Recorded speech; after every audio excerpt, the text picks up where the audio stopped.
Kalau dari aku sendiri ya Bang, sebenarnya semua ini berdasarkan pada keadilan sih, akar Hmm. masalahnya.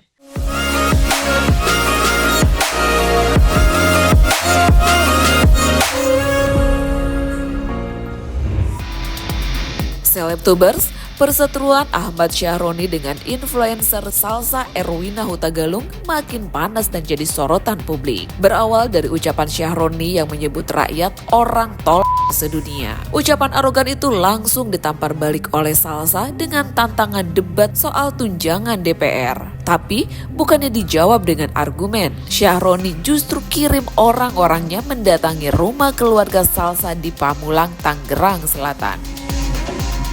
Aku dapat laporan dari wartawan bahwa tim Ahmad Syahroni udah bergerak untuk ke Pamulang. Pamulang itu asal aku di Tangerang Selatan, teman-teman. Jadi keluarga aku masih pada di Pamulang nih. Ahmad Syahroni, sampai kamu berani intimidasi keluarga aku atau ada intimidasi dari teman-teman di parlemen atau pemerintah Indonesia, aku habisin kalian. Ingat ya, aku bukan orang bodoh dan aku bukan orang miskin. Sampai kalian berani-berani mengganggu keluarga aku di Indonesia, akan aku cari support internasional, aku gulingkan kalian. Hati-hati kalian ya, aku adalah lulusan hubungan internasional dan aku adalah business development yang sangat handal di dunia. Jadi untuk sekedar ngedapetin support dari dunia internasional. Bersyukurnya, warga sekitar bergerak cepat melindungi rumah dan ibu Salsa yang sudah sepuh. Sementara di media sosial, identitas pribadi Salsa disebar oleh oknum dan dicap provokator. Hal ini diungkap Salsa saat berbincang dengan mantan wartawan sekaligus politisi Akbar Faisal pada hari Rabu 3 September 2025 kemarin. Saya ke Denmark. Salsa, Anda juga bersikap dan tampaknya diaspora Indonesia di berbagai kota, kalau saya tidak salah hari ini saya baca itu juga telah mulai bersikap. Sebenarnya apa yang Anda kritik dan kemudian sikapi dari semua ini, Salsa? Kalau dari aku sendiri ya Bang, sebenarnya semua ini berdasarkan pada keadilan sih, akar masalahnya. Dan semua ini terjadi kalau dari aku ya, sebagai diaspora, saat kita tinggal di luar negeri, kita tuh bayar pajak luar biasa besar Bang. Di atas 50% bahkan kan, tergantung dengan gaji ya, dengan progressive tax itu. Di atas 50% uang kita diambil sama pemerintah, tapi saat kita melihat bagaimana uang yang diambil itu benar-benar mensejahterakan masyarakat, seluruh lapisan masyarakat, kita merasa nggak apa-apa, adil untuk membayar pajak itu. Tapi yang terjadi di negara kita sendiri, kita lihat terang benderang sekali Bang, bahwa sudah sangat ketidakadilan itu benar-benar udah melanggar norma, bahkan kayak norma kemanusiaan gitu ya. Dan semua ini kalau dari saya pribadi, dari aku pribadi itu mulai dari Pati itu yang menyalakan solidaritas aku gitu ya. Bagaimana seorang bupati dengan arogannya bawa gitu, kita naikkan. Itu kan luar biasa Bang. Kita dari data aja sendiri, masyarakat menengah kita itu berturun banyak banget, berapa persen, 20% kalau nggak salah dari terakhir data yang saya baca dalam beberapa tahun terakhir gitu kan. Dan memang sudah semakin tercekik masyarakat, tapi terus dibebankan lagi dengan tambahan-tambahan, belum lagi BPJS mau naik dan lain sebagainya. Nah, di saat yang bersamaan tadi udah dijelaskan juga oleh Bang Ferry gitu ya, bagaimana sikap-sikap arogansi itu, dan saya pun termasuk salah satu yang menantang debat waktu itu Syahroni gitu munculnya ya, karena saya marah sudah masyarakat dicekik, pemerintah ini benar-benar hidup dalam bermandi-mandi kemewahan. Kita kan bisa cek semua harta kekayaan mereka itu Bang. Yang paling miskin itu harta kekayaannya 800 juta. Yang paling kaya itu rata-rata puluhan miliar Bang. Mereka semua ini udah kayanya udah mau apa lagi gitu loh. Tapi tetap aja cara kerjanya, kapabilitasnya, mengeruknya, wah itu luar biasa sekali gitu. Dan menanggapi sedikit masalah Sharon ini, itu udah menggunakan kekuasaan dengan cara yang salah. Saya hanya menantang dia untuk debat loh, secara profesional. Dan setelah itu saya ditemukan dengan intimidasi, di mana dia mau ngirim timnya datang ke rumah saya, dan untungnya saya dikabarin sama orang di sekitar dia lagi kalau udah jalan itu timnya mau ke rumah saya, dan saya bikin video ancaman kan kepada dia, sampai kamu sentuh keluarga saya habisin kamu.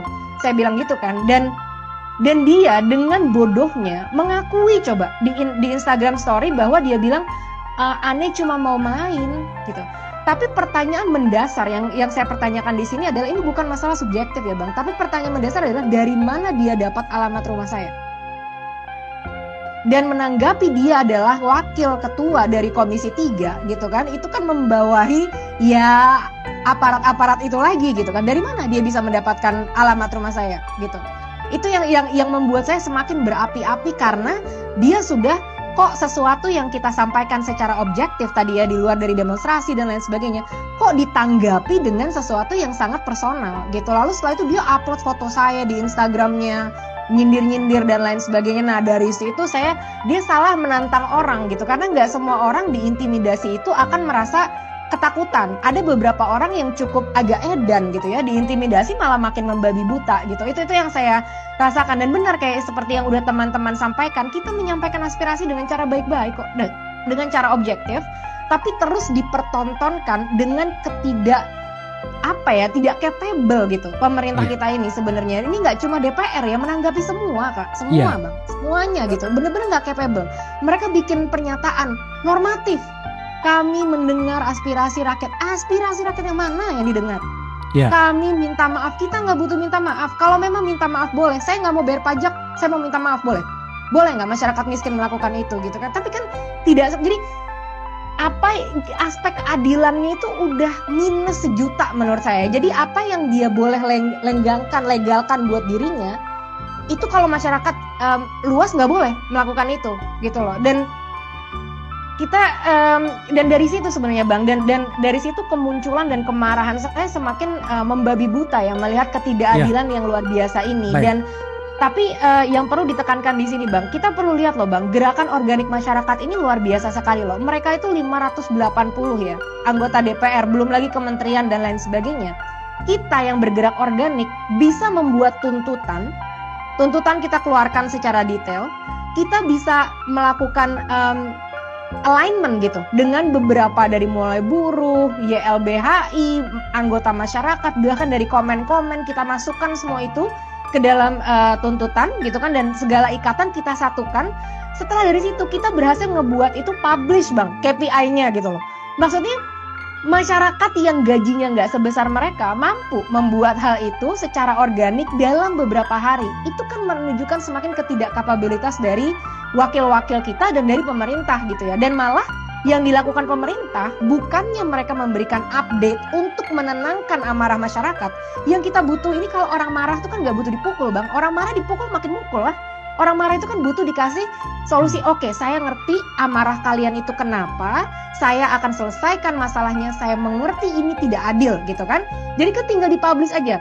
Oke, ini udah dipecat ya. Oke, kita sudah nih RUU perampasan aset. Oke, kita sudah sedang melaksanakan ini ya. Kita sedang rapatkan itunya. Itu kan akan mereda gitu dengan sendirinya masyarakat. Tapi yang kita temui apa Bang? Malah justru aparat yang terluka diberikan penghargaan atau kenaikan pangkat yang luar biasa oleh presiden. Kalau begitu, gimana dengan pahlawan demokrasi kita yang berguguran ini?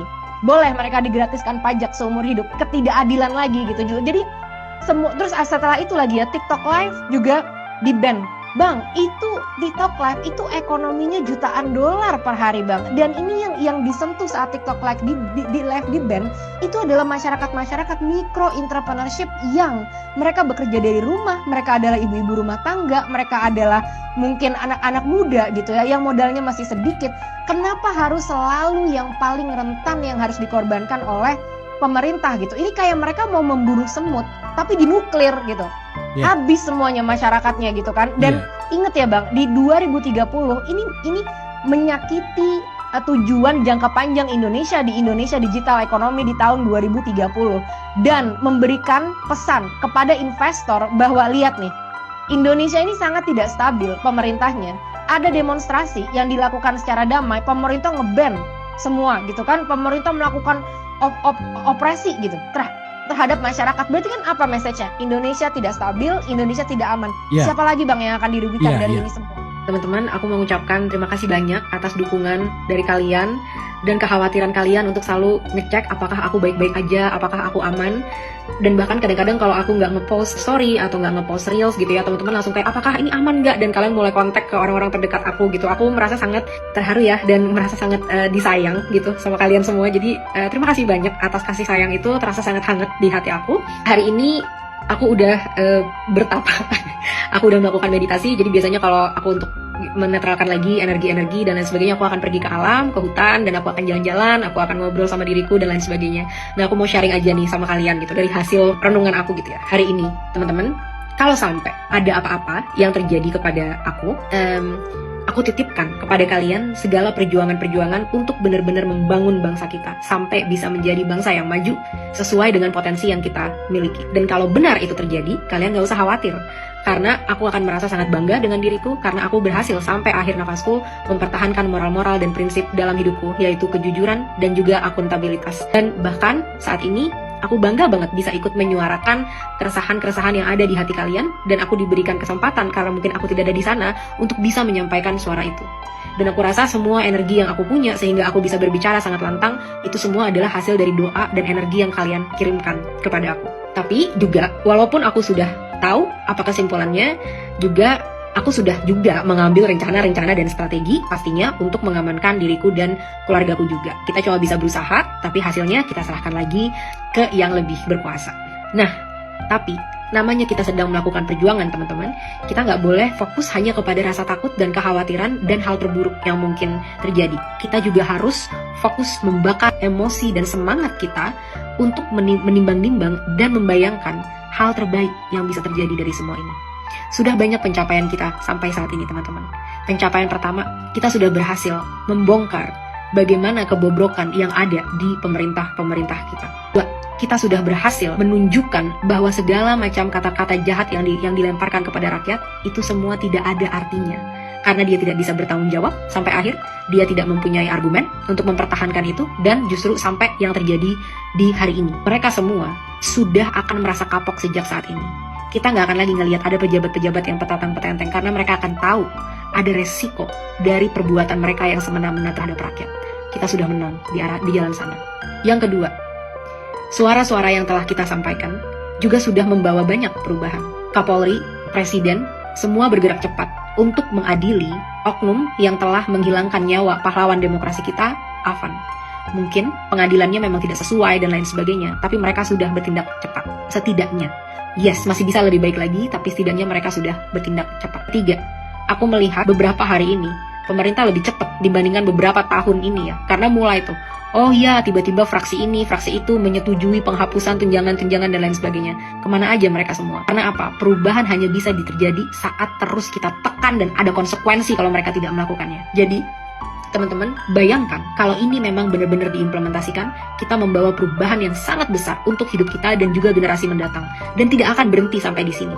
Kita akan terus melanjutkannya. Jadi, jangan khawatir. Apapun yang akan terjadi, apapun yang terjadi kepada aku, mungkin atau siapapun, ya semoga nggak keluarga ya, apapun yang terjadi kepada aku titipkan perjuangan ini kepada kalian. 280 atau 290 juta masyarakat Indonesia, lanjutkan perjuangan aku, dan jangan pernah kita jadi lagi generasi-generasi yang mau melakukan praktek korupsi, yang mau merampok rakyat, yang gila hormat, yang arogan, yang budayanya sangat feodal dan selalu minta dihormati. Kita putus mata rantai budaya bobrok yang sudah menghancurkan negara kita ini. Bersama-sama kita bisa, dan kita fokus terhadap apa yang mungkin kita bisa capai bersama-sama. Terus kita tuntut, teman-teman, 12 tuntutan kita sebelum 5 September tengah malam. Meski intimidasi digital semakin brutal, Salsa yang kini tinggal di Denmark bersama suaminya yang ahli IT internasional tetap lantang bersuara. Ia menegaskan bahwa mutasi Sahroni dari pimpinan Komisi 3 menjadi anggota biasa DPR belum cukup. Menurutnya, politisi yang sudah menyakiti hati rakyat seharusnya dipecat total. Lantas pertanyaannya, apakah Syahroni masih punya nyali menghadapi debat terbuka atau justru terus bersembunyi di balik kursi parlemen?